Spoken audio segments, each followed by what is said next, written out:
All right, here we go. Week number 10. The 49ers have a game against the New Orleans Saints on Sunday. We're going to talk about that. I am Andrew Pasquini. Jason Aponte to my right.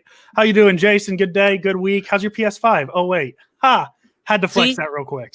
And I knew, and this is what's crazy about this. I was gonna tell you, it's like, you stun it on me real quick. I don't like this idea, man. You're gonna make me go ahead and just empty out my account to make sure I have it, to have it. Oh yeah, no, definitely. That's what you got to do. Is you got to get that PS5. I just had to start off with that. So as I said, Andrew Pasquini, Jason Aponte. We also have a guest. We do. You want to bring him in, Jason? Yes, sir. So we've got Eric Crocker. You guys know him from 49ers Twitter, former NFL cornerback, founder of the Crocker Report, and co-host of the Striking Gold podcast. Croc, thanks for joining us, man. We appreciate you taking some time to talk with us. Oh yeah, anytime, man, anytime. Yeah, man. So this is a weird week, right? Like, it's been a weird week on Twitter with should the 49ers be looking at a draft pick? Should the 49ers be, trying to make a run at the playoffs? So we'll get into all that real quick. I think we had some questions for you, just for anybody that really doesn't know, who you are, even though, anybody that follows this show should be following Croc anyway. Oh, man. Andrew, take it away, bro. I want to start actually just because I'm from the Bay Area, and the only team that plays in San Jose that was successful in terms of playoffs is the SaberCats. You played for the SaberCats. You played in the Arena Football League. How big of a difference is it covering on a full 100-yard NFL-sized field compared to the what was the AFL? The AFL was 50 yards long. Was it width-wise too short or too? Yeah, it's pretty much half the NFL field each way. So the width is like half, and the length was half, if that makes sense. So NFL width is like 53 yards. It's like 53 and a half yards. The arena football width was like half of that. It was just half of that. So the length, same thing, 50-yard field. So playing DB. Do you prefer the smaller field since there's less space, or do you prefer to have the more space on the big? Like, what was the differences as a cornerback for you personally? I think the Arena League was more about angles. You had to really know your angles. The quarterbacks, they had a quick drop, and a lot of times they were throwing to spots. So your angles definitely had to change. It was different. It was different. You also have to deal with a high motion guy. So one thing that I had to transition from, because obviously I went from college. I went straight to the Arena Football League. And then after my rookie year in the Arena Football League, that was when I ended up signing with the Jets. And the big transition was guarding the high motion guy, you keep a little bit more distance and you kind of are a little bit quicker in your pedal. Well, once I got back outdoors, in the NFL and everybody's stationary, I initially was giving too much cushion in my pedal. I was pedaling out too quick. Because I was so used. So there was a transition with that. But for the most part, man, like, all leagues for the most part, most leagues are, they have their little differences and whatnot. But, if you're trying to get paid, you just got to adjust. So, that's what it was, man. You just got to adjust. I noticed, I'm looking at your Wikipedia. The first sentence, it says you're currently a free agent. Can we start rumors of any team, any talk of Eric Crocker trying to sign on with anybody? Can we start those? Man, my agent just hit me and he was like, "Hey, do you have anybody coming out?" I almost said, "Hey, I'm ready if you need to push somebody right now." But I can't run anymore, man. Like, there's a saying, if you don't use it, you lose it.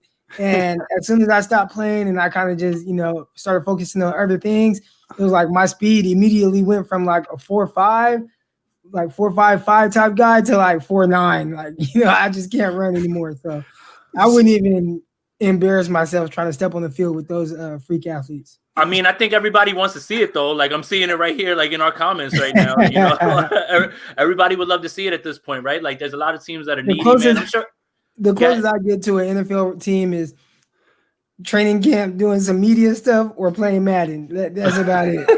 Then I guess hypothetically, in the fun thing, you get a phone call tomorrow. It's Miami area code.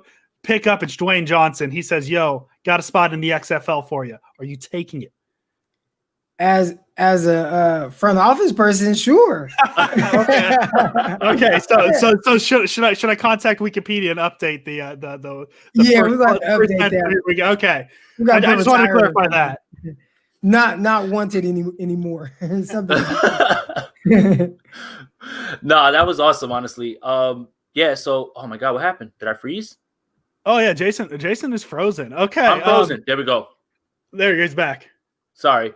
So yeah, I mean, honestly, this week is Saints week, right? You know, a lot of stuff going on around the team, a lot of noise around the team. So I think the best thing that we should do, at least right now, is we got some injury news today, right? About Debo's not going to play this week for sure. We knew we weren't going to get Mostert. Coleman's out as well. You know, the offense should see a little bit of a lift with KB, you know, coming off of COVID, which, you know, tomorrow he can go right back on with the way everything's been going at this point. You know, Ayuk and hopefully more of Richie James for sure, honestly, here. But I think the big thing was Jaquiski Tartt is on IR and his season is done with the turf toe. So, you know, I think we touched on it last time with Akash, but I'll ask you, Croc, is this the last time that we've seen Jaquiski Tartt in a 49ers uniform? Yeah, I think so. I think the biggest thing with Tartt is, like, you know, what are you missing not having him? You know, was he team leader, or was it something, you know, on the field that you would be missing? I think, you know, for the most part, you know, what my issue has been with Tartt, who I think is a really good football player. I've said it all along between him and Ward. I think both of them are really good. They're good football players. And you definitely, you know, are cool with them being on the field. The issue is, for me, as sound as they are, they don't really force turnovers, right? You don't really get the takeaway aspect. I think I saw something like Jimmy Ward hasn't had an interception in like 6 years or something like that, which, you know, is crazy, right? That's like mind-blowing. Tartt, really good football player. I think he'll be good somewhere else, but if I'm the 49ers, I'm trying to upgrade that position, and I don't think I would bring Tartt back, pay him, you know, whatever, and instead of trying to figure out, can somebody else play that position. Now, they might realize they miss him. You know, we'll see right now. I'm pretty sure Marcel Harris is going to step up. They'll find out if he can be the guy going forward. That might give them more incentive to bring back a guy like Tartt. But, you know, me personally, I would probably go in a different direction. Yeah, I think so too. I mean, unfortunately, like, I like the guy. You know, it's crazy, right? He's one of the first players that I've actually conversed with. Like, I've spoken with Jaquiski Tartt, right? Like, you know, we've talked football. He's a cool dude, man. Like, we've talked scheme, we've talked how he was feeling throughout the year. So it's kind of bittersweet for, like, the one player who's actually, like, you know, spoken to me and reached out to me, like, on Twitter and stuff, to see him go. But yeah, I think that it's his time to go get paid somewhere else, and I think that the 49ers have to address other needs. So it's not that they don't value him as the player. It's just the business, and it's a numbers game at right. A certain point. Yeah, and then a question I had too. Just you mentioned Marcel Harris backing up Jaquiski Tartt. One of the questions we've been asked quite a bit is, why don't the 49ers give Tarvarius Moore a chance behind Tartt? And I think for me, you know, the big difference is the two different safety positions. Jimmy Ward's usually backed up by Moore, and Tartt backs up Tartt. Do you want to kind of go into the difference of those two positions just to kind of get it out there so people understand why Moore isn't the guy behind Tartt and why it's Marcel Harris as opposed to Moore? Yeah. So, no, you hit the nail on the head. They are two different positions. Now, they do like some, like, interchangeability. I don't even know if that's a word, but they like their guys to be interchangeable. And you will see at times, you know, even if it's Marcel Harris in there, you'll see at times where Marcel Harris is back. Now, typically, to me, it's a dead giveaway that when you see him back at middle MOF safety, Ward is down and the 49ers are in man coverage. You know, like, yeah, that's like the dead giveaway for me. But I think with Marcel Harris, I think he does a lot of good things that go unnoticed. You know, and I talked about it last night on the podcast Striking Gold. There are a lot of things where, you know, fans specifically, you know, we watch the TV and we're watching it as fans, right? So a lot of times, if the play is away from a guy like Marcel Harris, we don't notice. But we'll notice if he gives up a touchdown against the Packers, right? Like, oh, that's him. That always happens. But really, the way I look at it, the way I view film is I look at every play individually, all right? So over the course of a game, you're probably play somewhere, between 60 or 70 plays, right? We'll just say 70. Yeah. I look at each play individually. So, and grade the players based on that. How do they do throughout that? So if it's one play that's bad, I look at that as a one-off. If it's two plays that's bad, it's two bad plays out of 70. You know what I'm saying? Like that's how I look at it. So when I watch a guy like Harris, people won't notice there's a play against the Patriots. Tarvarius Moore came down, boom, third down stop, right? They threw the ball to the flats and they had a third down stop. 49ers get off the field. You're like, yeah, he makes plays. What people didn't notice was the original read, what they were looking for was backside of that. There was a slant, and Harris jumped the slant. And if they would have threw it, it would have been picked off. They didn't throw it. He had to check it down, and then Moore came and made the tackle. You know what I'm saying? So, like, those are the things that, like, I pay attention to, not just when they're making plays, but what else are they doing? And with Harris, I've noticed, contrary to popular belief, he's actually pretty good in coverage. Like, when I watch him in coverage, he's typically in the right spot. I think he takes a little bit more chances and challenges himself more in coverage than some other guys, and that's going to lead to some takeaways. Clearly, really good around the box. Yeah, he might miss a tackle or so or whatever, but more times than not, he's chasing guys down. His effort is always on 1,000, and he's forcing takeaways with fumbles. I want to say last year in 4 starts, he had like 4 takeaways. And for a defense that needs that, especially at that time down the stretch, because 49ers defense wasn't playing as well, those were really big critical plays. And so Harris brings a lot of good stuff.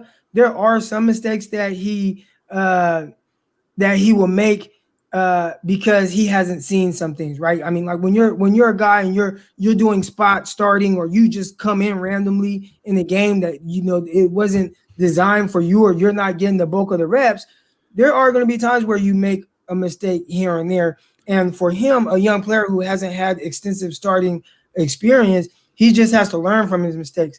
Last week, he got caught in no man's land trying to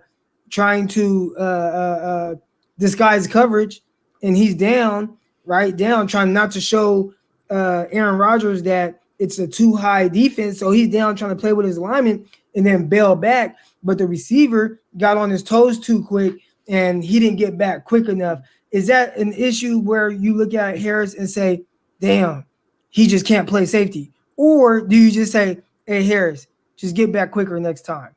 Yeah. You know what I'm saying? Like, that's how I look at it. Yeah. So, I know I kind of went on a tangent on Harris. I think there's a lot of ability there. Yeah. But as far as Moore, it's just hard because, like you said, they just play 2 different positions. Right. And I was going to ask you about that because we were going to bring it up. Like, we're going to go back and we're going to look at the Packers 49ers game, just a few of those plays. And that was going to be the play that I was going to bring up with you. And I think as somebody like me who is trying to learn as much as I can, about film, about scheme, about assignments, about what the reads are, because I feel like I'm still just like so new at this. To me, it just looked like Marcel didn't turn his hips. Like, he just is just backpedaling too much. And he kind of underestimated the speed of MVS. MVS got on him real quick, and he was already by him. By the time he turns his hips, once you have that little step, it was too easy for Rodgers. So I'm glad that you cleared that up because it was a too high look. And the only reason the 49ers can run that too high look is because there's not a mobile quarterback in there. If you try to run that too high against Russell Wilson, he's going to kill you all day, all over the middle. So I think that's another thing that I'm starting to learn about looks and what you're giving them is because it's more to confuse the quarterback. You don't confuse Aaron Rodgers, though. You may just like hold him for a second until he diagnoses it, but you don't confuse him, I don't think. And typically the way the 49ers defense is built, if you can disguise him and hold it for a second, and you have Bosa and D Ford and all these guys healthy and they're getting after it, that little pause might be all you need to get to the quarterback, as we've seen in the 2 most recent games against Packers. But when you don't have them out there and you're leaning on, Armstead, who's a good complimentary player, but he's not just a super game wrecker, right? Like, he can't win the game by himself. So, and you have Hyder that you're depending on, and Deion Jordan. You could try to disguise, but he's like Rodgers is gonna have all day, and that's an issue that 49ers are running into as well. Right. Yeah. Go ahead, Andrew. No, you got it. You're good. No, one more question. So, I mean, as far as the Moore thing, right? Because when I watched the Patriots film, what I noticed about Moore is that obviously he has the speed to close and get back, right? He can do that. He has that elite speed. But I did see him in the box a little bit. Is that something that was just like a design, like right then? And it's like, because I see a lot of people on Twitter saying, well, the reason that he can't play, free safety and have Ward play strong safety is because neither can play in the box or anything like that. But I thought I saw him in the box a lot. Did you see that, or was that just a scheme thing, or was that just like a 1 week thing with Cam? Yeah, nah, people think they just kind of think of free safety, strong safety, and the size of the guy and think that they can't do this or that. But really, like I said, the 49ers safeties, they like them to be interchangeable. If you just lined up one guy in the same spot all the time, then defenses just know exactly what to expect. They will move their guys here and there. They'll do different matchup things. When I was watching film, I was watching specifically Harris like the last 4 games last year, and that was when I noticed, like, damn, Ward is in that box a lot too. Like, and he's manned up on tight ends and he's doing things down there. So 49ers definitely like their guys to be interchangeable. I think ideally they like a guy more like Harris, who's able to take on more, physical parts of the game. And he's done that a lot, short in the intermediate run game and stuff like that. You probably don't want Ward down there too much because he's built a little more frail. You will see it at times just because you're going to have to mix things up and give different looks, but that's ideally not what you would want from Ward, or even Moore too. Moore's not like a big dude. He's not like tiny, but he's not a big dude. Right. Here's a good question too, and I get this question a lot too, right? Because we heard out of camp that Jonathan Cyprien looked great, and then we hear the quote about him saying, "I don't want to be on the practice squad" or anything like that. They end up leaving him there. He's up now with the team.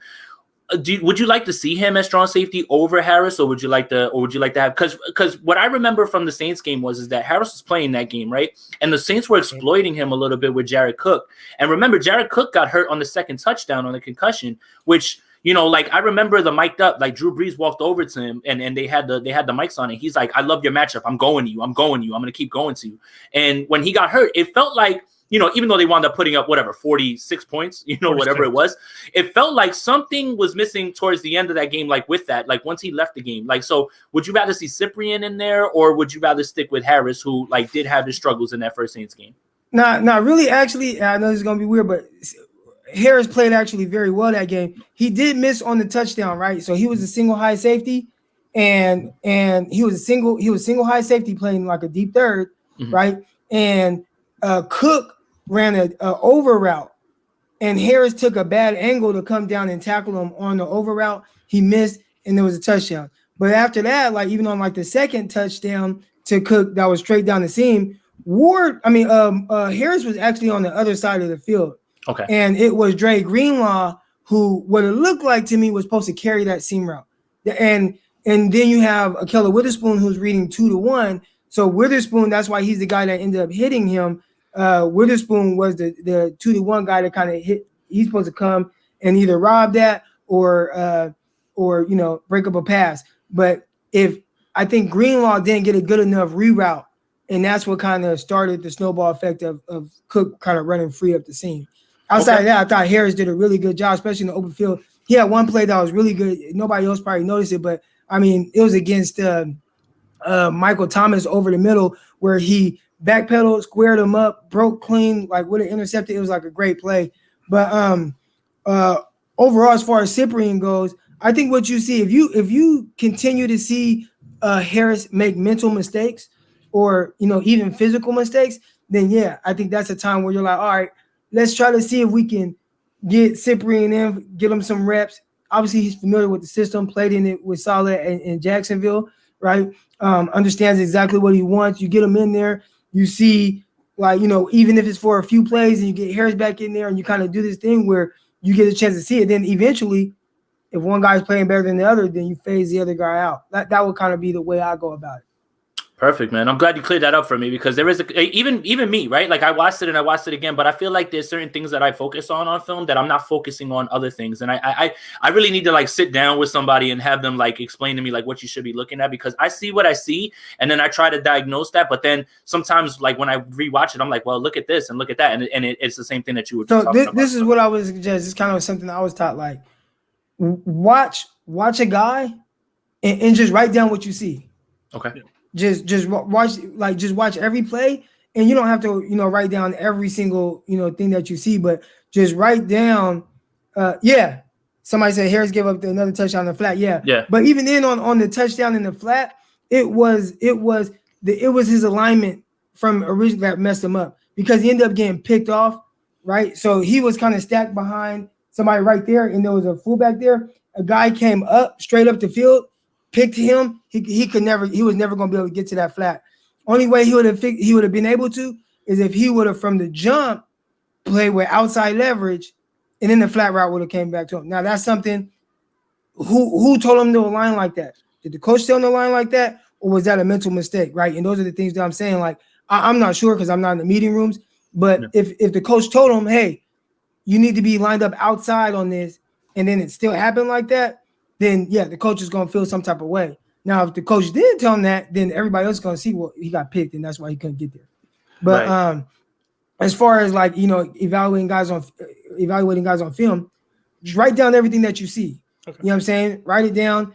Like, even if you don't know, to be real, I'm not a big coverage guy like that. Like, as much as I am a defensive back guy, like I typically don't try to guess what coverage guys are in. I just look at what they did, and I try to look at what they were trying to do, and those are the things I write down. And I understand how certain things make somebody feel as far as their physical capabilities. So I'm able to see that, and that's what helps me kind of evaluate talent and plays and stuff like that, for real. Cool. Yeah, and Marcel Harris too. I'm looking at the numbers from his game last year. He was only targeted twice in that Saints game. He gave up the touchdown to Jared Cook. I think the big thing was he had 4 missed tackles in that game. Yeah, that's not good. And maybe this leads into, because we're going to go into some tape here. Yeah, I have the thought that I feel like the Niners defense might actually play well against the Saints, because one of the big things the Niners defense has really struggled against this year is big plays. The Saints aren't exactly a team that's going to go over the top too often. There are a lot of that underneath route, just stuff like that. Do you think the Saints offense plays into the Niners strengths? And do you think that this could actually be a surprising, I'm not going to say the Niners are going to win or, upset anything like that. Do you think that the Niners defense matches up well against the Saints offense, or do you think that just the Saints offense is good enough it's not going to matter? Yeah, no, definitely this is a much better matchup for the 49ers defense when you consider the teams they've played in the last couple of weeks. Playing Seattle, what they want to do, they want to throw the ball downfield. Playing Packers, what they want to do, throw the ball downfield. You play the Saints, that ball ain't traveling further than 15 yards for the most part, right? They're not really throwing the ball. So as a secondary, you can tighten down a little bit. The ball is going to come out right now. So that kind of offsets a pass rush, even if you have a good pass rush. We saw that last year, right? How many times we didn't get 1 sack in the game? Yeah, no sacks, right? And I think 2 pressures. Yeah, barely were able to get to him. So it kind of offsets your pass rush anyways. Now it's just, can we be sound in coverage? Now, from everything I've seen, that's what has actually been giving the 49ers chances in these games, right? They haven't had a good pass rush, but they've been able to be really good on the back end for the most part, right? Until we kind of face some 2 elite receivers, in my opinion. But for the most part, they've been really good with being sound on the back end, and that's helped the 49ers kind of have a chance. If you look at the numbers, outside of, if you don't look at them, the Packers and the Seahawks game, but before that, they were doing pretty good. Well, the Dolphins game, number 48 was in there. But we forgot about that. That's but for the most part, for the most part, they've been solid, even without Bosa on the back end, and you look at the numbers. But this is a game here where you just have to be assignment sound. And it sucks. It sucks like having a guy like Richard Sherman, because I think he's definitely helping this game. I know he's going to be back kind of soon. But you have Mosley. I think this is a better matchup for Mosley. He don't got to see these freaks. He don't got to see Adams and DK Metcalf.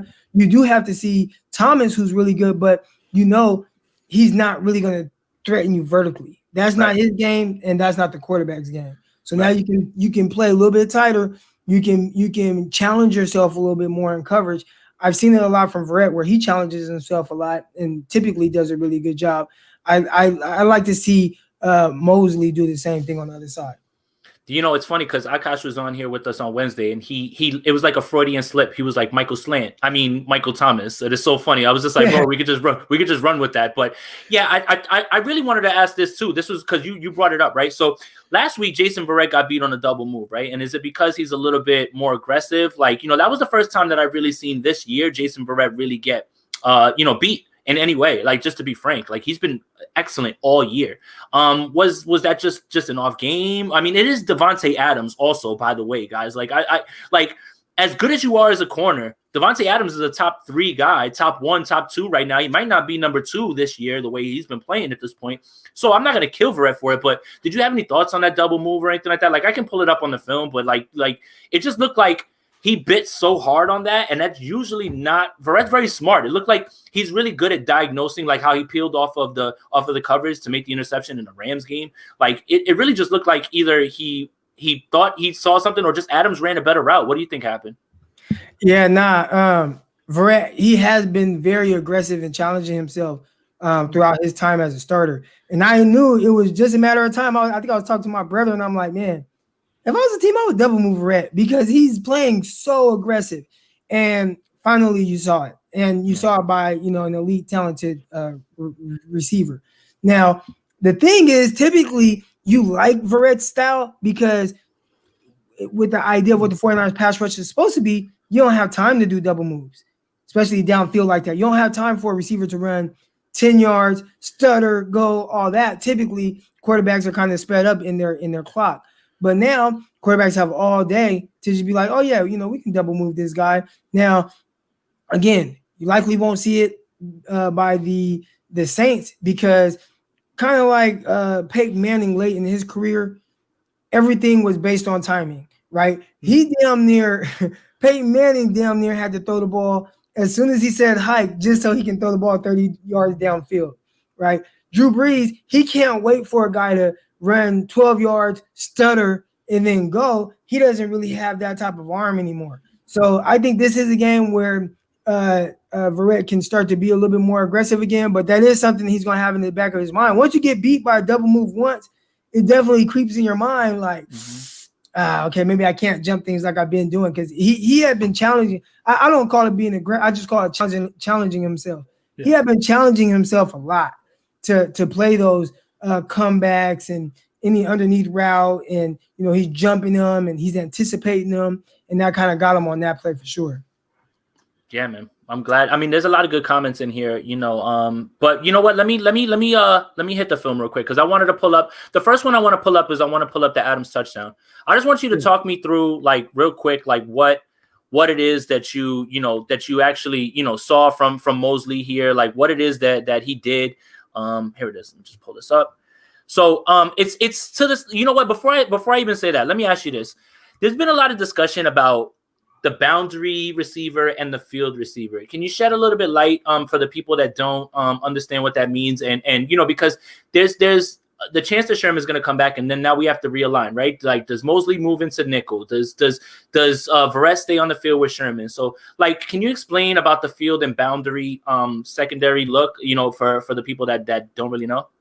Yeah. So the field is basically the wide side of the field. So right here, everybody's able to see your screen right now, right? Yes. Yep. So right now, Mosley is to the boundary, right? This is the near hash. The far hash, which is the field, is where Verrett is. All right. Now, typically teams do this when one player they feel might have better field vision than the other guy, and maybe another guy is just more aggressive. So, Verrett, they probably feel like has a really good feel for route concepts and stuff like that. So they play him in the field. Mosley, they might feel is just a little bit more maybe physical in that matter. So they play him to the boundary. Now, the weird thing is in the NFL, it's not typically something you see much because the hashes aren't very wide. Like in college, the hashes are really wide. So when you have a field and boundary corner, they are really field and boundary. You know what I'm saying? Like, right. You're the field corner in college, like you're way out there on the island. Right. That's not really the case in the NFL. The ball is not the wide hash. The hashes aren't as wide. So I'm surprised to kind of see it in the NFL. You really don't see it much in the NFL. Matter of fact, I can't think of anybody else outside of 49ers that I've seen really do this in recent years, at least. But that's kind of the logic behind it. Okay, so I'm gonna run through the play real quick. So you see Adams down here on the screen with Mosley, right? So it's a one-on-one. You see everybody down here in the box, and there's a single high. That's Jimmy Ward up top, right? So like this throw is incredible, but like was there a little bit of a push there towards the end? And it's like, and I feel like Mosley did a good job here. Like I don't think that he was like in a horrible spot. This is just for me better catch, better throw, and you just tip your cap at this point. Look at that. Yeah, no, it was definitely a great catch, great throw. I think what you want to do when you're playing against a team, like any team, you want to know what do their receivers and quarterbacks like to do, right? You know, if you're even, that Aaron Rodgers is throwing more of a back shoulder throw. Right. Now, with the back shoulder, if you turn your back to the receiver, any little nudge is going to get you to be going the other way, and it's going to create space for him to fade to the sideline. All right. So if I'm playing the Green Bay Packers and I know I'm in good position, I want to turn into his chest. That will eliminate him being able to push off and create that space. And now, as he's trying to fade away, you're fading with him. You can see the ball and you knock it away. That's more ideal. And that's what we saw him do the next time they threw the deep ball to him and how he broke it up. He adjusts. And that's why I tweeted out. I was like, man, that was a great job of him adjusting. And I think people thought I was talking about him adjusting to the ball. Really what I was talking about was adjusting to how he played it the first time around, where he turned his back to him. And then the next time he went chest to chest, that eliminates it. And it was a back shoulder throw, but he was able to break it up that time. Yeah. I mean, there's so many intricacies when it comes to all this stuff, like as far as like coverage and as far as like, you know, where your hips are and all that stuff. It's just like it's so crazy. Like people, like the nuances to every position is just insane. And I have a blast watching this and trying to learn as much as I can. So I got another one up here. This is actually the first big Richie James play, who he had an amazing game this week. It was really a find. And I don't know, Andrew, right? You feel like this. I feel like he should be getting snaps with, if you're going to give snaps to Trent Taylor, then give them to Richie James at this point. Like I'm firmly in that boat right there. So Andrew agrees with that. Would you say that that's something that you'd rather see? Because I don't know what it is about Trent Taylor. I think the foot surgeries have robbed him of whatever elusiveness that he had. Yeah, no, but I've been saying this for a while, man. I mean, I think Richie James is a much more explosive athlete than Trent Taylor. And I would just like that threat on the field. You would typically think, well, he's smaller, so maybe he's not a good blocker. But, he's actually, maybe the best blocking receiver the 49ers have. So it's not about him being physical or being able to block. Maybe there's something that he does that I'm not seeing, because I haven't just sat down and studied him specifically. Maybe he's running the wrong routes or things like that, and maybe that's why he kind of doesn't get out there. But from what I've seen, anytime he's had an opportunity, he made plays, right? Okay. He didn't have very many last year, but anytime they threw the ball to him and he had an opportunity, for the most part, he was making plays and explosive plays. He led the 49ers in yards per catch. Obviously only had 6 catches over 100-something yards, but he averaged over 20 yards a catch. There was a time where they threw the ball to him a ton in the preseason, and he had 14 catches in the preseason, did a really good job. Whether he's lined up on the outside or slot. Matter of fact, I want to say his rookie year, they were playing against the Cowboys. Jimmy Garoppolo was out there, and they started him in the slot, and he made a couple catches. So, I mean, he's always been someone that has been versatile, able to line up anywhere. He's been a more explosive player, and they found ways to kind of get him the ball. But I do think that he needs to be somebody that they could definitely incorporate more in the passing game. It's going to be tough when you have all the 49ers receivers healthy, with Ayuk, Samuel, and Bourne, because they all kind of have their roles right now, and Ayuk's obviously grown in this role. But if you were to tell me, a fourth receiver and somebody that needs to, be able to get on the field more and have more opportunity, definitely Richie James. He's made the best out of every opportunity. But, that's the politics of the NFL. He spoke on it a little bit. I've been speaking about it, where people think just because he's not always on the field or always targeted, he can't play, and he must not be good. And it's like, no, that's not the case. There's just the politics of the NFL, and the players know it. They understand it. He understands it. It kind of just is what it is. And when you get the opportunity, you got to make the best of it. Yep, for sure. For sure. All right. So here's the play that I was talking about. So Richie's up here. He runs all the way up here, and then watch him just cut back here. So they're in a zone right there, right, Croc? Like right there. Boom. Like I'm gonna bring it back so I can pull it up. And because that's Jair Alexander, right? He just kind of pushes him and sends him the other way, and he just stays there, right? So and right here, look who this is. That's River Craycraft by himself as well, too. So like, give me a little bit of insight of what these defenders are doing. Like these two guys are up here, but they're obviously, his back's turned to who though? This safety right here, Croc. Like he's looking the exact opposite way. Like I don't get. See, when I sent you that DM, I was just like, what is he doing? Like I don't want to seem like I'm like bashing a guy or anything like that, but I really need to know what is his thought process here with his back turned, with a receiver going this way and a receiver coming underneath here.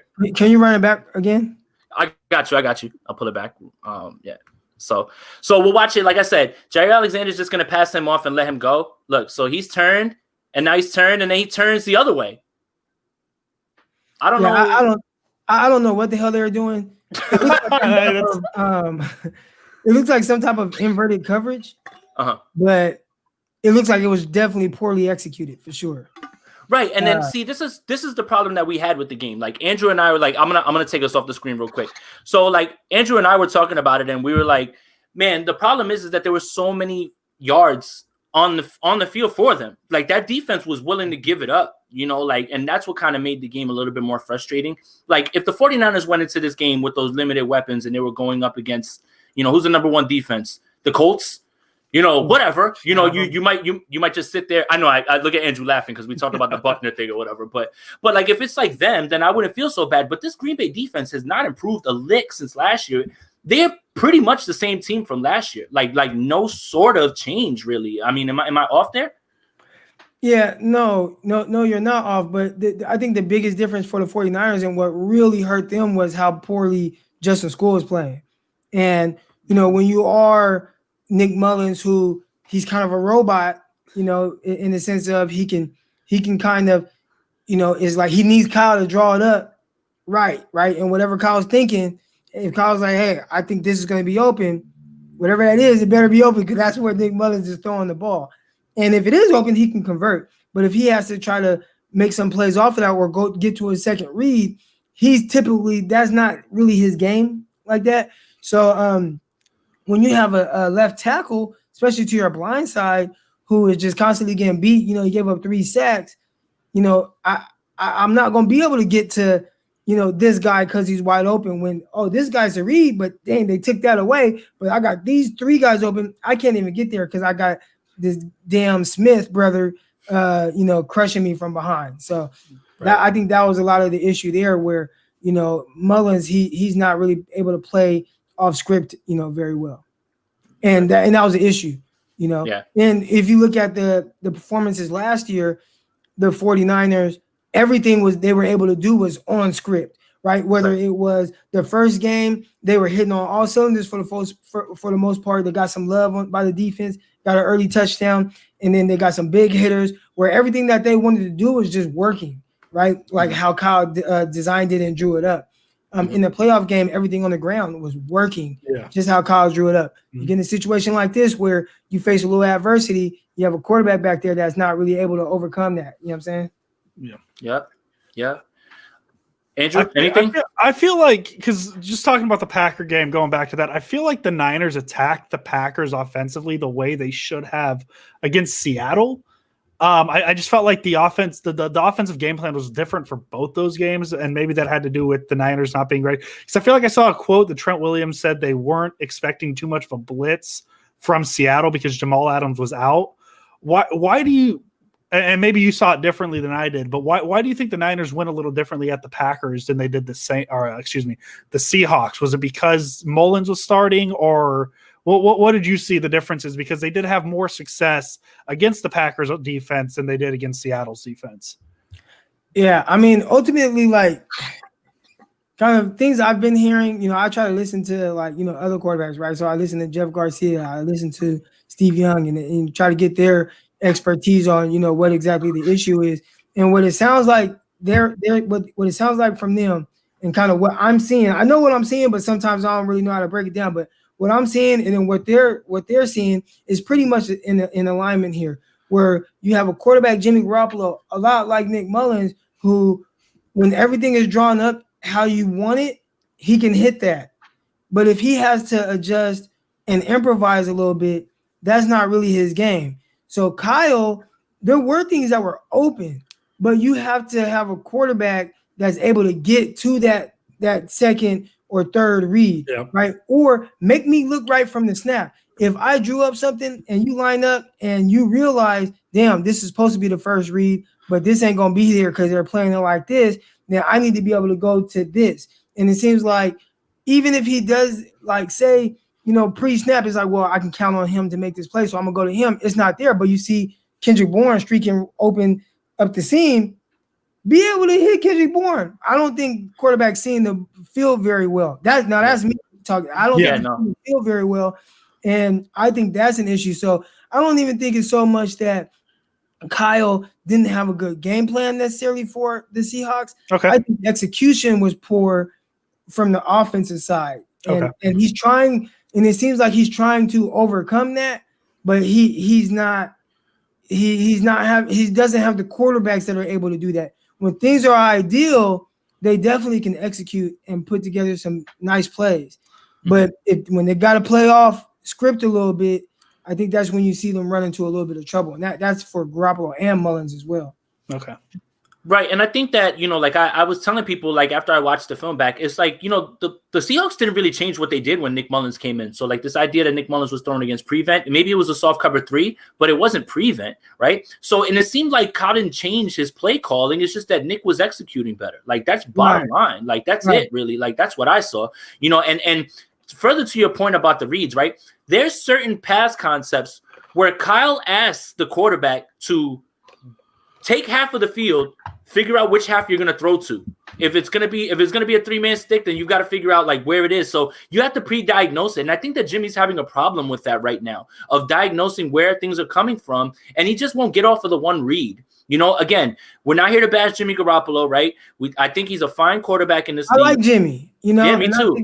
I've been seeing a lot of bashing him on social media, and it's just like, dang, like, this is not somebody that like sucks. You know what I'm saying? Like he's just who he is. And he's more Alex Smith. I think when he took over as the 49ers quarterback, I think it was what he could be, right? Where you watch the first 5 games and it's like, the way people think about it and how it really went are two different things. They think he was like, on this MVP terror, which he wasn't. Good point. 5 games, he had 7 touchdowns and 5 picks. 5 picks, so right. That's not really lighting it up. That's barely a touchdown a game pretty much and an interception a game. So he wasn't lighting it up, but he was playing much better football than what the 49ers have seen. And you're like, damn, I think he could take what's he gonna be, right? Like so then he gets hurt. And then you see last year started off a little rocky, a little up and down, and he had some high moments. And you're thinking, well, maybe he can be this all the time. And so far he isn't. But he is what he is. He's more Alex Smith, right? He's more he can play well within the confines of an offense, but he's not somebody that's going to create the explosive plays for you. You have to create the explosive plays for him. And if you do that, he can, and is there, he can hit it. But he's not somebody that can play off script and create explosive plays like we see Kyler Murray or, Russell Wilson or any of these quarterbacks that are, you look at, top 10 guys, they create the explosive plays. Jimmy can't do that. But Jimmy's fine. And yeah, we've seen a lot of Jimmy bashing. Jimmy is fine. He's not, the explosive playmaker that I think we wanted him to be. Right. And I think that I don't think that there's anything wrong with saying what you said and still, rooting for the guy, right? Like I love the idea of Jimmy Garoppolo. I really do. I just feel like at times this offense has hit its ceiling, and this offense right now, because the defense isn't humming, needs to carry this team as vice versa. So that's really, I think, see, like all of this stuff happens with Jimmy once the team starts, like the Jimmy stuff comes up, the Armstead stuff comes up, all this other stuff comes up because of the losing, right? When winning masks all of it. So if they were winning, everybody would be fine. It's just all of this stuff happens at the same time, and people are just. And that's the issue. I mean, I don't want to say the issue, but the thing what people think about with Jimmy Garoppolo and the wins and stuff like that is when the 49ers are winning, a lot of these same issues were there, but you kind of gloss over it because they're winning games, you know? Mm-hmm. And then you kind of they'll look back over 16 games or even the playoffs, 19 games, whatever. And, people will tell themselves, well, what about this game? What about that? It was like, man, it's like 3 games out of 19 games that they played. You know what I'm saying? Like, where you can say, like, well, he did this in this game, but there were a lot of other games where more times than not, he was just pretty average, Right. So, and I was one that was just like, he still can be more. Like, like now it's kind of looking like, maybe he just is who he is. And that's fine, but it would be nice to have somebody that could be a little bit more, has a little bit higher ceiling. We've seen that teams do that with Alex Smith. He went from 49ers. That was why they went to Kaepernick. They wanted a little bit more. Same thing with the Chiefs and Alex Smith. They went to Patrick Mahomes because they needed a little bit more. And that you see what they've done. They've opened their Super Bowl window. Yeah. And kept it open because of the quarterback that they got. And and when they were good, they weren't afraid to go and grab that young guy and just insert him into a good situation. And I'm sure, too, when we open up to questions here in a bit, you're going to be asked about who you think the Niners quarterback should be next year. Because I'm sure it's coming up. Yeah. That's been the common thread for the past 3 weeks or so. For sure. Yeah, I know. I hear it on my your pod too, right? Podcast mailbox. Yeah. All right. So I wanted to show this play real quick. So I thought this kind of highlights really what Kyle likes about Mullins and the genius of his play calling, right? So this may not look like anything. Right up here, this is Jordan Reed who's in line, and this is River Craycraft. So it's really, really a testament to Kyle that he's able to get River Craycraft so open. But also, I really want to give credit to Nick Mullins here because, one, not only does he throw a beautiful pass here, but two, he goes through his reads and he's able to do that. Even when the field is shrunk, right? So your reads close up much quicker down here because there's less real estate, right? So you have to be even quicker down here, right? So I just wanted to point this out real quick. What I noticed here is that Jordan Reed goes here, but all of everybody in the secondary takes a look at him. Watch Craycraft. Now look, see, everybody's there, and look, Jair Alexander's chasing right there. So I'm going to bring it back real quick because I want to do it slowly. So you see that McKinnon goes in motion here, and then you'll see that the defense, is affected by that. But I want you to watch. Jair's just going to run back here because that's his man. But I'm looking here, and I want you to see how they take their eyes off of River Craycraft, and they look right at Jordan Reed. So Jordan Reed starts to go in motion right here. And look, 1 and 2, they're looking at. Well, actually, these two. It's Jair that's facing River Craycraft right there. But this throw is beautiful, and look at how open he is. That should just be a touchdown, right? If that's thrown to, I don't want to bash River, but that should have been a touchdown right there. And he is who he is, right? Like there's certain people where it's like, oh, he didn't come down with this catch, but it's like, well, if he would have came down with that catch, great, but that's not who he is, right? He's not that playmaking guy. He's not paid to be that guy. So that throw is right, beautiful. Right. That throw is beautiful right there. But I really walked away impressed on that play with how Nick was able to get off of his read and get back to the right guy that was open and throw it with enough time for him to go up and get it and not throw it out of bounds and get 2 feet in. So this is kind of lending to my argument that everything that was going on in the Seattle game was there. It was all there for them to take it. There's no reason that Nick Mullins should throw for 285 yards in a quarter, right? The 49ers had 1 yard in the third quarter. That stuff was all there for them on the field. It was all there. It just comes down to the execution. And a little bit more about what you were saying with Jimmy. But even those first 5 games, like you said, 7 touchdowns to 5 picks. That's pretty pedestrian, really, when you think about it, right? The footwork wasn't there either, right? But I think we all kind of talked ourselves into what you said of, okay, second year, Matt Ryan took this leap. This is where, everything is going to go. But I think that, like you said, we kind of got, fooled into, wow, look at what he's doing right here. And this, again, not a knock on Jimmy at all. I want Jimmy to succeed. I love the idea of having this movie star, looking quarterback who can lead the 49ers to prominence. I love that idea. It's just, I feel like when you watch Kyle Shanahan on the sidelines when these missed throws, you can see how frustrated he is, man, on the field. He's a guy that doesn't really hold things back on the field. Going back to the Rams game, when he missed that throw to Juszczyk, him throwing his hands up in the air is almost like, dude, I gave you a layup. What happened? And Jimmy sees that. He sees that, right? When they watch the film and they go in the room, I'm sure Kyle's hammering him for it. So it's just strange. We glossed over it because winning is the ultimate deodorant, right? I think the bigger issue too on plays like that is, like I said, Jimmy is somebody where the explosive plays have to be created for him. And so when you do create the explosive play for him, because you kind of have to, and he misses, you're not going to really have a whole lot of those type of opportunities, right? If it's a quarterback like, and I don't want to compare him to like Hall of Fame type guys, but any of the top tier guys, if they miss on a play, which happens, everybody misses, they're still able to create more plays, more explosive plays, outside of that. So it's like you're able to overcome it. So it probably doesn't frustrate you as much. But when it's Jimmy and it's like, dang, for him, we got to count on him converting on these plays because we don't know if we're going to get another one. And I think that's maybe the frustration you saw from Kyle. Yeah. Okay. Yeah. And then, we're getting a little bit long. We're having a great conversation, Croc. We're happy to have you here. We have all the comments and everything. We were going to do some of the Saints stuff, but I'll wrap it up pretty quickly. What I saw this week from the Saints was their defensive line is coming to eat. And God help this offensive line this week because you even pointed it out, right? Like I'm looking, and on the first play of the game, Cam Jordan is walking back Tristan Wirfs into Tom Brady and knocking his arm back. That's Cam Jordan. Davenport's there. The guy that you actually brought up, I watched, and I'm like, oh my God, look at this guy like blowing things up. This defensive line is ready to eat. This Saints defense on the back end was mixing up their coverages beautifully. Man, zone. Malcolm Jenkins is like tapping into like this fountain of youth. He's covering tight ends again, and I understand that Gronk is diminished. We all know that. It's not the same thing. But Malcolm Jenkins did an amazing job covering Gronk a one-on-one. The Saints look like they're rolling, man. It's so crazy how everybody went into this game like, oh, the Bucs got it, the Bucs got it. And the Saints like destroyed them. Like this game was never close, ever. And I didn't, all it was 3 and out, 3 and out, 3 and out, 3 and out, 3. Like I didn't see any sort of offense from the Bucs, and that should scare 49ers fans going into this game. Yeah.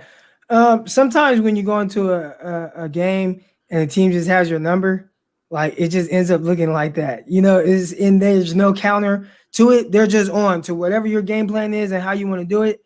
They're just on it. Now, the good thing with Kyle Shanahan, typically teams have a tough time doing that because he has so many counters and so many things look the same. So even if it's what you think you're going to get, he typically has a counter to it. And he exploits that. So it's a little bit tougher to just completely shut down Kyle's offense, especially if he has, his players executing. But the issue right now is, he's kind of, he doesn't really have all his bullets in the chamber. You're missing Debo, who's a big part of all that. You're missing your quarterback, Jimmy Garoppolo. You're missing Kittle. You're missing a lot of guys you're missing Mostert, who creates explosive plays. So you're missing a lot of guys that make you, allow you to, overcome a team that maybe has an idea what you want to do, but you can exploit with your good players. He don't really have that out there right now. All right. So we'll take questions after this one. So if you guys have questions for Eric at all, well, no, they're here. So how you want to do like 5 Jimmy questions in a row? Like we might as well. Like they're all right here. So I was gonna ask first before we got into it. Go ahead. The 49ers, just fill in the blank. The 49ers beat the Saints if 49ers don't turn the ball over. Nick Mullins is a turnover machine, and that's something that kind of has gone under the radar, yeah. Maybe because he's a backup quarterback.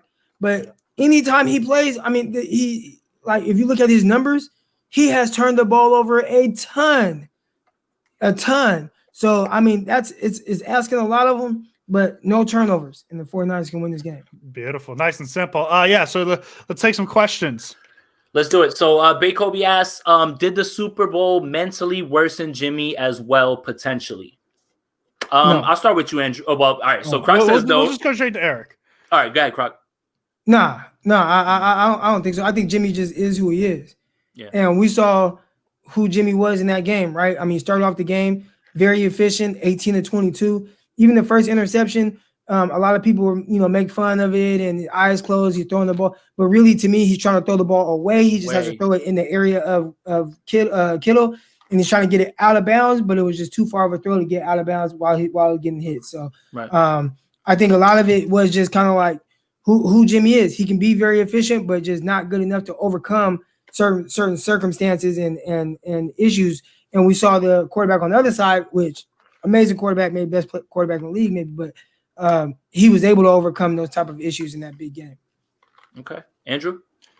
No, I don't think so. I mean, honestly, if you look at that game from what I remember, and I've tried to block out a lot of it, to be honest, Jimmy Garoppolo outplayed Mahomes for 2.5 quarters. I mean, Mahomes wasn't great to start the game. And then, of course, the fourth quarter happened. So I don't think so personally. I just think Garoppolo is what he is. And, unfortunately, he's had some pretty bad injury luck this year. But yeah, just Garoppolo is Jimmy Garoppolo. I guess that's the simple answer. I think it's less about the Super Bowl than it is the playoffs, right? Like, in the Minnesota game, he throws a pick, he almost throws another one, and then Kyle's like, okay, we're done. Like, we're done running. We're done. We're just going to run the ball now. Same thing with the Packers game, right?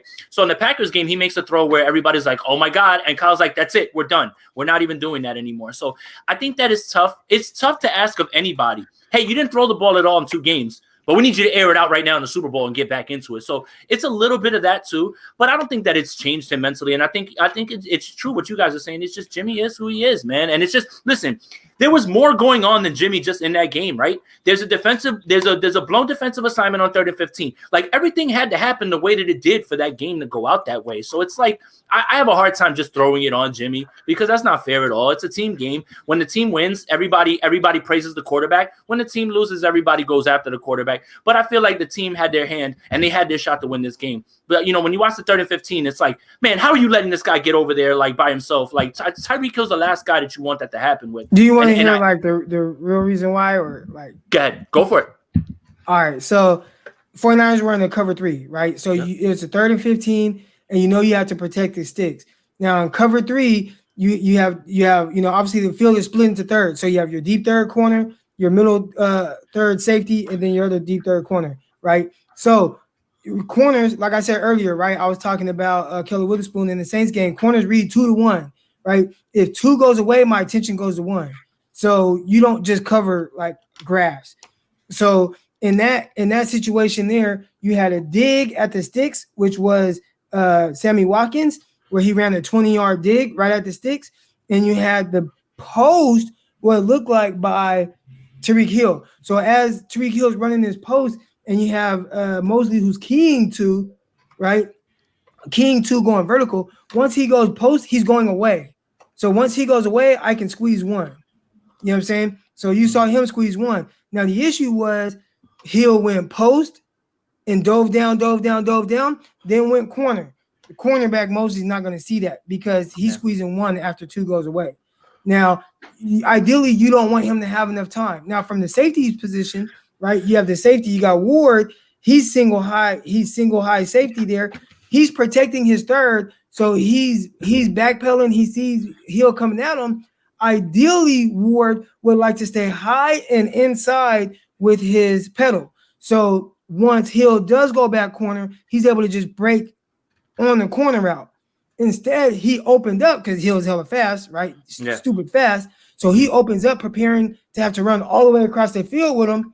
And Hill goes back corner. It makes Ward speed turn, and that's how that play happened. So really, it was more of great execution by the Chiefs than a blown assignment by the 49ers. It was a great play call against that coverage. I thought everybody did what they were supposed to do. Their elite plays just made better plays. Ideally, you would say, I think if I could change anything from that play, Ward just stay high and inside, and that play would have never happened. Sid has a good question here. It's a little up. Which college cornerback do you like? The 49ers have to take one in the first 2 rounds. Certain Farley, Wade are all interesting options. Yeah, I haven't dove into the guys tough yet, and I don't like to talk about guys if I haven't really evaluated all of them, but I do know I like J.C. Horn a lot. Yeah, okay. Out of South Carolina. Oh, okay, actually, that's this one. I got a follow-up question too to that because I'm trying to watch more college tape, and for me, cornerbacks are probably the toughest ones to watch just because I don't know what I'm looking for. So when you're looking at cornerbacks, what do you look for? What do you see that makes you decide, yeah, this guy can play at an NFL level. This guy may not be as good. First thing I look at is their movement ability. Yeah, you know what I'm saying? So how fluid of an athlete are they? Okay. Does it look like they got heavy feet and they're changing direction? Do you see good hips, right? Can they go this way and turn this way really quick? Does it take them a long time to do that? How long does it take them to get out of their break? Just all the things that go into like fluidity. Do you see like a stiffness or like a clunkiness to their game? That's the first thing I pay attention to. Then I kind of go to, can the guy run, right? And that might determine like more of what I would ask from him. If he can run, and I let the film tell me if he can run. Sometimes with these teams, they play a lot of zone, so teams aren't really just going vertical on them, and it's hard. You might not ever see if a guy can run. SEC is typically easy to evaluate their corners because they play a lot of man, a lot of press and stuff like that, and you're able to see if a guy can run. And you just want to see it like, okay, let me see, can he turn? Can he run? Okay, that looks good. And then you just kind of look at little different things. Is he making plays? What kind of challenges is he faced with? I watched a lot of CJ Henderson last year. He shadowed guys, shadow chase Jamar Chase, but then you watch some other corners and they're not faced with those same type of challenges. So, you just kind of have to look at a little bit of everything. But the first thing I look for, movement skills and can he run? Those are that's probably the first thing that jumps out to me. Okay. That's real good to know. Here's a good question. The D-Flow one. I like this one. So this question kind of like this is a two-part question because I'm going to add on to this, right? Does the QB coach know how to develop the quarterbacks? Because so far I've seen no progress with all three quarterbacks. So basically, CJ Beathard's footwork is off. Jimmy's footwork is off. Nick's gotten outside help, like from like a quarterback whisperer, right? So is this on the quarterback coach or is this on whoever it is that's to develop them? And then the second part is, can Kyle develop quarterbacks and identify quarterbacks? Because I think that's that's on the tip of everybody's tongue at this point. All right. So for the first thing, with what's the quarterback coach's responsibility? In my experience, being in the NFL, they don't really harp on technique as much. The coaches in there are more so trying to get you ready and prepared for a game and a game plan. Now, typically guys have trainers and stuff like that they work on with in the offseason. Those guys are kind of there to prepare you from, your footwork, your technique. They drill it for, multiple hours a day, weeks on end, months on end. Like you work on a lot of that stuff with them. Maybe in the offseason, you're in like OTAs, your quarterback coach might point out like, oh, look at your feet here. Maybe you need to do this with your feet, or look at this, get your feet underneath you or your hips. But for the most part, guys that are really like focusing on that most of the time, and I haven't been in the quarterback's room, so I can't speak for them as much, but I just know from a defensive back perspective, they might say little things, but they don't train you on it. You know what I'm saying? Mm-hmm. They might say, hey, look, your base is getting wide, but you don't walk outside with them and do a whole bunch of drills where you're working on keeping your base tight. You know what I'm saying? Yeah. So the mechanics of playing the quarterback position, or at least defensive back position, you're typically training and learning from that in the off season, unless with the trainer, unless you have a guy like Antonio Cromartie will pull me to the side and be like, hey, Croc, like, okay, step like this or step like that. A lot of times it's like a veteran that kind of helps you with that type of thing. Okay. As far as the second part of the question with Kyle being able to evaluate quarterbacks, I think so. I think he knows what he likes in the quarterback and what he wants, and typically he's able to get out of the quarterback with that. I think he understands what his quarterback isn't, and we've seen that with Jimmy Garoppolo and how he's able to tailor a game plan to his abilities, so he understands his strengths and weaknesses. I think when you look at Kirk Cousins and what he's become, Kirk Cousins was a 4th-round pick, and I know he gets a lot of hate and stuff like that. But he's like repeating Akash. He's repeating this is exactly what Akash said. Yeah, but when you look at his production for a 4th-round pick and the money he's been able to make in the NFL, like you're not getting $90 million contracts because you suck. So clearly Kyle and his dad, who were responsible for bringing Cousins in the 4th round, being able to evaluate that talent, and for him to be what he is today, where, he's a, 13 to 18 starter in the NFL or whatever, but for him to be a 4th-round pick and be that and be as productive, I mean, he's at seasons where he's thrown for almost 5,000 yards. Every year it seems like he's kind of gotten better when you look at his numbers, right? He does a lot of things well. So from a talent evaluation standpoint, I think they do they're fine with that. I think he knows. I think now though, I think Kyle, when you look at Beathard, when you look at Mullins, stuff like that, I think he kind of looks at like, I think I can get the most out of this guy.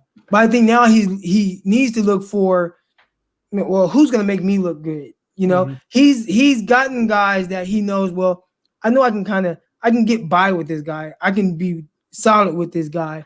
Now he needs somebody that's going to take his what he's thinking in his head to the next level. And hopefully he goes after that. But I think he's fine with evaluating quarterbacks. Look at Mullins. Mullins is kind of viewed as one of the better backup quarterbacks in the NFL. Yeah, probably. And he was undrafted. So, you know, from a talent evaluation standpoint, when you look at Beathard, he's had high moments, right? He's had games where you look at him against the Packers and he's going toe-to-toe with Aaron Rodgers. He didn't look like somebody that just 100% can't play. Now, and so when you're evaluating talent, they were probably right with what they thought he could do. He just has been inconsistent with being able to do that. And that's a bigger issue. And I think that's more on the quarterback when there's something he's not doing. So, I mean, you mentioned backup quarterbacks, and we all know who the best backup quarterback in the league is. Andrew? Jameis Winston. Let's go. Basic Jameis. We'll take one more question. And we'll take one more, yep. Yeah, and then we'll do our score prediction. So this is from Melissa. What would be a better fit, rookie for safety next year or corner? Also, do we like this DB coach more than Joe Woods? I guess do the first one and do the second one. I'll start with you, Croc. Better fit, corner or safety. I think corner, because just corner allows you to do more with your safeties, right? Typically, I would say maybe safety because he's out there and he's reading the field and he's able to create more takeaways. But and when you're looking at the receivers that are in the 49ers division, when you're looking at the quarterbacks that they face, it would be nice to have a cornerback that can, DK Metcalf is getting off. Okay, you just go guard him. And maybe it's not going to be, great like you think in your head, but it's not going to be as easy as what it's been, right? DK Metcalf killed him. DeAndre Hopkins having 14 catches in the first game, right? It would have been nice to be like, corner, hey, just go. You're talented. Go guard him. And maybe he doesn't, you don't shut him out, but maybe he doesn't just get 14 catches. Maybe he gets like 7 catches. You know what I'm saying? Right. That's a win. Right. Maybe Devontae Adams. All right, hey, go guard Devontae Adams. Maybe he doesn't get 170 yards. Maybe he just gets like 80, and that would be a good game, Yeah. So I would go with cornerback. And then as far as DB coach, I don't know. I mean, they played well. So I think they played well last year. They got a lot out of the corners. I thought this year, for the most part, 49ers, I mean, outside of 48 out there, but for the most part, 49ers corners have played well. So, considering until they ran into those, big dog matchups. Yeah. But, I think they're fine. Okay. Oh, and also there's the last one. Nick, I'll be on the show tomorrow. I'll be up early and I'll be up. It's really hard to get up though in the morning with my daughter, man. But I got you. I'm gonna be on for tomorrow. So, Jason, prediction. What do you think? Score prediction? Yeah. Look, guys. 49ers till the wheels fall off, faithful, all that. But it's going to be really hard for the 49ers to win this game. The Saints are rolling. I'm not going to talk about home field advantage because it's not going to really be too much. But, the 49ers are down so much. The team, right now, Kamara's playing like the best running back in the league. Michael Thomas is back. He's going to be looking a lot better. Emmanuel Sanders has revenge on his mind.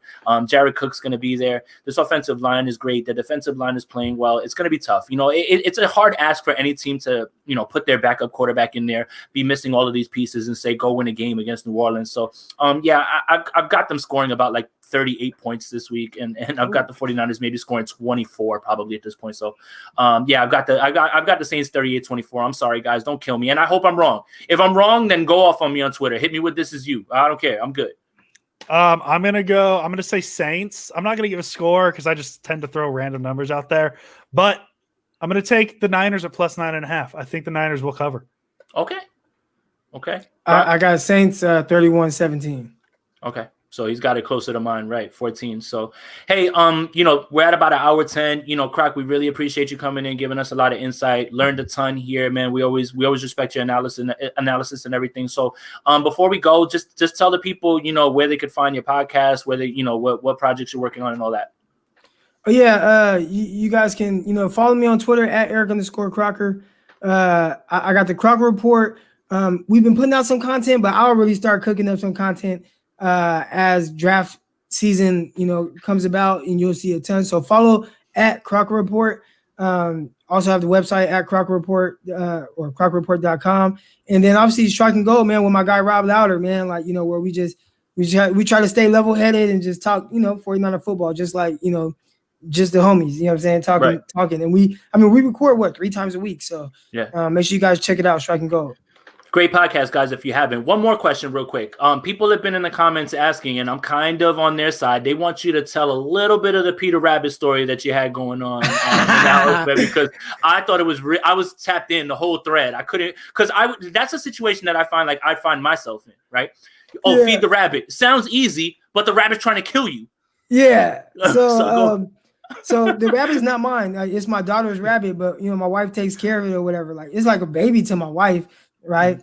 So my wife, she flew back to California for a week, you know what I'm saying, see family and stuff. And she left the rabbit. I'm like, man, take this rabbit with you, but she didn't take him. So the rabbit gets aggravated if you leave him. His name is Peter. So Peter gets aggravated. Like if you leave Peter Rabbit in his little house cage thing he has, it looks like a house, like a little rabbit house. Okay. If you leave him in there too long, he gets aggravated. So I was telling my son, like, hey, did you take him outside today? And he's like, oh yeah, I took him out. Yeah, I took him out. He didn't take him out. So I mean, 3 days goes by, and Peter Rabbit has been in this cage, you know, caged up, basically like somebody in jail. You know what I'm saying? Like basically, you know, an inmate that just never gets out of his cell. So I'm trying to, you know, one day, like I'm home, so I'm like, let me take him out real quick. You know, put him out on the balcony. He kind of does his thing, runs around, enjoys the nice weather or whatever. Well, he's trying to bite me. I'm like, man, what the hell? He's trying to bite me, right? And I'm telling my wife. So I call my wife, like, babe, man, you gotta get Peter Rabbit. I'm just gonna leave him in here. Like, he's tripping right now. He's trying to bite me. And she was like, oh, just grab him or whatever. I'm like, all right. So I grabbed some oven mitts. So I put on the oven mitts. Like, okay, he can't bite through these. So I grabbed the oven mitts. I pick him up. He starts squirming. He drops to the ground. And then I open the sliding door. He goes outside. Great. Right. Well, the real issue started when I had to get him back into this cage. So I'm trying to grab him. I mean, he's trying to bite me, and you know, they can jump, like, you know, rabbits they kind of hop around. So right. I mean, he's jumping and flipping, trying to bite me, and he's trying to bite my son, and my son swiped at him, hit him, and I mean, Peter's like a murderer, like he's like dangerous now. We're like, man, what the hell's going on? So then finally my son tells me, like, so you know how I said I was taking him out, like I really wasn't. So I didn't know this the whole time. Right. I'm like, come on. He was like, well, he's trying to bite me. I'm like, oh my gosh. So now he's in my daughter's room. We had to leave him in there just out overnight. Right. So there's like little rabbit pellets he boo-booed all over. Yeah. I had to clean all that up. So the next day I open the door. He starts like, it's 7 a.m. He charges at me. Right. And I'm like, what the hell is he doing? And then he just boom, beeline straight to the door. I open it. He goes outside on the patio. I close it. And I just leave him there for the whole day until my wife finally flew home that night. She got home at like 10 o'clock. And I was like, man, you handle this dude. He's tripping. Yeah, she goes out there, picks him up. Everything's fine. I'm like, dude, what the hell? Are we going through hell with this damn rabbit? Oh my God, Croc, you're gonna have to sleep like this, bro. Like you out here just looking, like you gotta keep one eye open, man. Peter Rabbit's trying to kill me. Hey, if anything happens to me, y'all know who did it, man. Yup, and we know. Yeah, and if you're ever in any trouble, like send a tweet that we know isn't you or anything like that, right? Yeah. Like say something and I'd be like, all right, Croc's in trouble, man. That's not what he would say at all. Yeah. Last question before I let you go. If I send a tweet, Jimmy is explosive. Y'all know something's wrong. Last question before I let you go. T.I. versus Jeezy. Who wins? Jeezy. And why is it Jeezy? Go for it. Come on, man. Jeezy, all he got to do is play Thug Motivation 101. Like, he can just play that from beginning to end, and it's over. Yeah. Thank you, Croc. And I got a lot of pushback on that because they said, oh, you know, T.I., you know, it doesn't matter if you're doing it longer, you still don't have what Jeezy has, which T.I. has radio hits, and he does have good music. You know what I'm saying? I've never really been a big fan of him, but I don't think he had the same impact. For a time period. Right. Like from 2005 to 2008, Jeezy was just like that guy. So when he's starting to play songs from 2005 to 2008, it's really hard to it's hard to overcome that if you're T.I. T.I. is solid for sure. Yeah, I think it should be a solid battle, but I gotta go with Jeezy the Snowman on this one. Cool. You know, see the thing then that's another thing, right? So I'm from Jersey, right? You're from Cali. You guys are both from Cali. No matter where I went, if I traveled anywhere, Thug Motivation was played. And I'm from Jersey, right? You know, like, you know, usually up here, you know, Jersey, New York, they tend to dismiss Atlanta. No, this was a moment. That summer when we were all outside, that's all you ever heard. There's never been a T.I. album that has done that, but I digress. Hey, look, Croc, thank you for joining, man. And you know what? I like your hip hop take, so maybe I'll get you on my hip hop pod sometime. You know, we'll talk, man. But you know, thank you for joining, man. We appreciate your insight and everything, and doing this on short notice, man. I really appreciate that. You know, you know your stuff, and you're a really humble guy. It's hard to come by these days. Oh yeah, you know it's all good, man. Anytime. Man. Yes, sir. All right, man. So you know, Andrew, are we gonna disclose what we got going on? Or are we gonna wait? Not yet. We're gonna wait a little longer. We got some stuff. I'm telling you guys. Maybe the next episode we're gonna have a big. We got something for you guys. But I think we're good here. You know, for Jay, for Andrew, for Croc. Thank you guys for joining, man. Thank you. Go 49ers. Go Niners.